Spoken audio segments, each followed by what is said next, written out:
حضرت فاطمہ کے گھر میں فاقہ حد سے بڑھ گیا تو حضرت علی نے فرمایا کہ جاؤ اللہ کے نبی سے کچھ تو مانگ کے آؤ، کچھ تو پیٹ میں جائے۔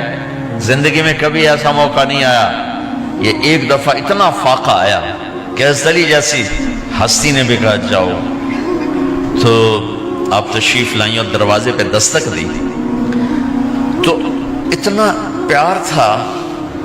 جب حضرت فاطمہ گھر میں داخل ہوتی، اللہ نے ہمیں اولاد کے ساتھ کیا سلوک کرنا ہے، اللہ نے ہمیں اپنے نبی سے یہ بھی سکھایا۔ حضرت فاطمہ جب بھی گھر میں آتی، اور ساتھ ہی تو گھر تھا، دیوار سے دیوار ملی تھی، روز کا آنا جانا تھا، تو میرے نبی بیٹھے نہیں رہتے تھے، آؤ فاطمہ کیا حال ہے، کھڑے ہو جاتے اور تیزی سے آگے بڑھتے، دروازے پر ہی حضرت فاطمہ کا ہاتھ پکڑ لیتے، ہاتھ کا بوسہ لیتے، بوسہ لے کر ہاتھ پکڑے پکڑے بیٹی کو چارپائی پہ پہلے بٹھاتے، اس کے بعد خود بیٹھتے تھے۔ اکرموا اولادکم، میرے نبی نے کہا اولاد کو عزت دو، پھر وہ تمہیں عزت دیں گے۔ ہمارے ماحول میں اکثر ماں باپ نے اولاد پہ ڈنڈا ہی اٹھایا ہوتا ہے، پھر ان میں بغاوت پیدا ہو جاتی، پھر کہتے ہیں اولاد نافرمان ہے۔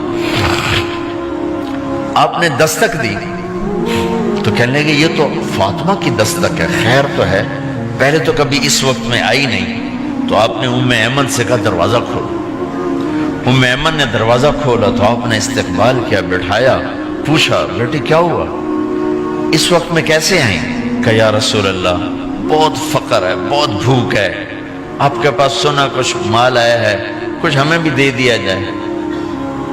اتنی صابر بیٹی زندگی میں ایک دفعہ بھوک کی شکایت لے کر آئیں، اور آگے باپ نے پھر پیپر لے لیا، پھر امتحان میں ڈال دیا۔ آپ نے کہا بیٹی میرے پاس 5 بکریاں کھڑی ہیں، دے دوں یا 5 دعائیں سکھا دوں؟ یہ بھی کوئی کتنا سخت موقع تھا، کتنا سخت موقع ہے کہ صبر کا پہاڑ بیٹی اتنی مجبور ہو کر آتی ہیں کہ یا رسول اللہ برا حال۔ تو میرے نبی کہتے بیٹی یہ بکریاں بھی لے جا، دعائیں بھی لے جا، دونوں جمع کر دیتے، یا دعائیں بعد میں سکھا دیتے، بکریاں دیتے، ایک تو دے دیتے، پر امت کے غریبوں کو تسلی دینی تھی، چونکہ امت میں اکثر طبقہ غریب ہوگا، تو آپ نے کہا بیٹی 5 بکریاں دوں یا 5 دعائیں دوں؟ تو وہ سمجھ گئیں اپنے باپ کے مزاج کو کہ ابا جان امتحان لے رہے ہیں، تو کہا ابا جان بکریاں چھوڑ دیں، مجھے دعائیں سکھا دیں، مجھے بکریاں نہیں چاہیے، بھوکے کی رات بھی گزر جاتی ہے اور بھوکے کا دن بھی ڈوب جاتا ہے۔ تو آپ کا چہرہ ایسے کھل گیا کہ میری بیٹی پاس ہو گئی۔ کہا بیٹی آپ تم دعا میں یہ کہا کرو یا اول الاولین یا آخر الاخرین یا ذا القوة المتین یا راحم المساکین یا ارحم الراحمین، یہ تیرے لیے 5 بکریوں سے اعلیٰ چیز۔ اب گھر واپس گئیں خالی ہاتھ۔ حضرت علی نے فرمایا تو کچھ بھی نہیں لائی؟ کہا نہیں لائی ہوں، بہت کچھ لائی ہوں۔ کہا کیا؟ کہا میں دنیا لینے گئی تھی، آخرت لے کے آ گئی۔ ذہبت للدنیا وجئت بالآخرہ۔ تو حضرت علی نے فرمایا تیرا آج کا دن سب سے اعلیٰ دن، خیر ایام کی حال۔ داماد کا امتحان لے لیا، حضرت علی کو بلا لیا، علی 5000 بکریاں دوں کہ 5 دعائیں دوں؟ اس وہاں تو 5 بکریاں، اب 5000 کر دیں۔ علی 5000 بکریاں لیتے ہو یا 5 دعائیں لیتے ہو؟ تو بھی سمجھ گئے کہ آج میرا محبوب مجھ سے امتحان لے رہا ہے کہ علی کتنا کو مضبوط ہے اپنے ایمان میں۔ اور فاقے میں نے بتا دی کیا گزر رہے ہیں، آدمی اپنی بھوک سہ لیتا ہے، اولاد کا رونا برداشت نہیں ہوتا ہے۔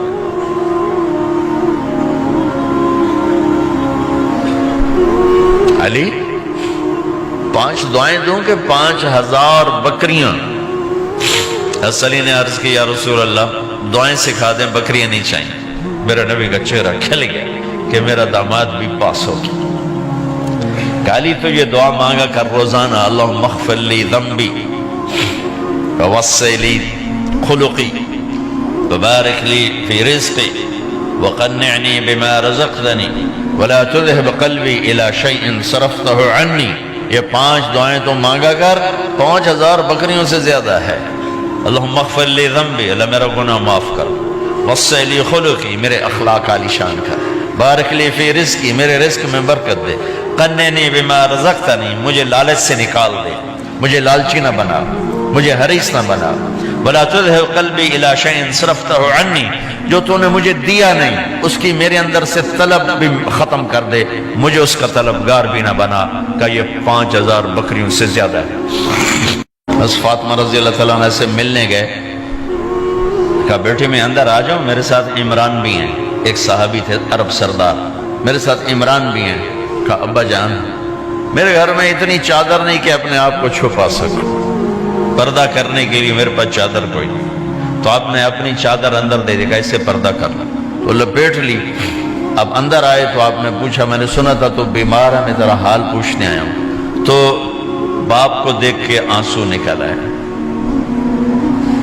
کہ یا رسول اللہ بیماری بھی ہے اور بھوک بھی ہے، دونوں ہی ہیں، صرف بیماری نہیں بھوک بھی ہے،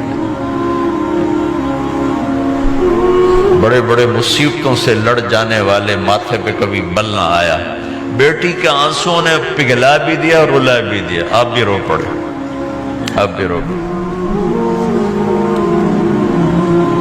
پھر کہا میری بیٹی نہ رو، والذی بعث اباک بالحق ما ذقت من 3 ایام طواقا، آج تیسرا دن ہے میں نے ایک لقمہ نہیں کھایا میں تیرے ساتھ۔ اور میری بیٹی میں تمہیں بتاؤں، میرے رب نے مجھے کہا تھا میرے حبیب اگر آپ چاہیں تو احد پہاڑ سونا بنا دو، 10 میل لمبا چوڑا ہے احد پہاڑ، 10 میل، میں احد پہاڑ سونا بنا دوں آپ کی خدمت میں پیش کروں؟ تو میں نے کہا نہیں یا اللہ مجھے نہیں چاہیے، میں ایک دن بھوکا رہوں گا، ایک دن کھانا کھاؤں گا۔ پھر فرمایا بیٹی کیا تجھے یہ عزت کافی نہیں ہے کہ اللہ نے تجھے جنت کی عورتوں کا سردار بنا دیا؟ یہ سرداری سونے چاندی میں تل کے نہیں ملی ہی، اوئے ہوئے ہوئے، قربان جاؤں۔ بھائیو اب سب ماشاءاللہ نوجوان نظر آ رہے ہو، تھوڑا وقت نکال کے اگر آپ پڑھے ہوئے ہو اپنے نبی کی زندگی پڑھا کرو، اپنے نبی کی زندگی پڑھا کرو، بڑا ایمان بھی بنے گا، حوصلہ بھی ملے۔ آپ حسن حسین کو کہتے تھے میری آنکھوں کی ٹھنڈک، میرے جگر کے ٹکڑے، میرے سینے کی ٹھنڈک، میرے لاڈلے، جنت کے چاند، جنت کے سردار، میرے 2 پھول، یہ سارے الفاظ حسن حسین کے لیے ہیں، اور ان کے بھوک کی وجہ سے رونے کی آواز سنتے تھے اور تڑپتے تھے، لیکن روٹی نہیں مانگی ان کے لیے، روٹی نہیں مانگی، کہ اپنی امت کے غریبوں کو تسلی دینی تھی کہ اگر میں فقیر بن کے جا رہا ہوں تو تمہارے اوپر بھی امتحان ہے، چند دن برداشت کرو۔ آپ نے فرمایا سب سے پہلے میں جنت میں داخل ہوں گا، سارے نبیوں پر جنت حرام ہے جب تک میں نہ چلا جاؤں، اور ساری امتوں پر جنت حرام ہے جب تک میری امت نہ چلی جائے، سب سے پہلے میں جنت میں داخل ہوں گا، وما یا فقراء المؤمنین، اور میرے ساتھ میری امت کے غریب لوگوں، میرے ساتھ میری امت کے غریب لوگ میرے ساتھ پہلے داخل ہوں گے۔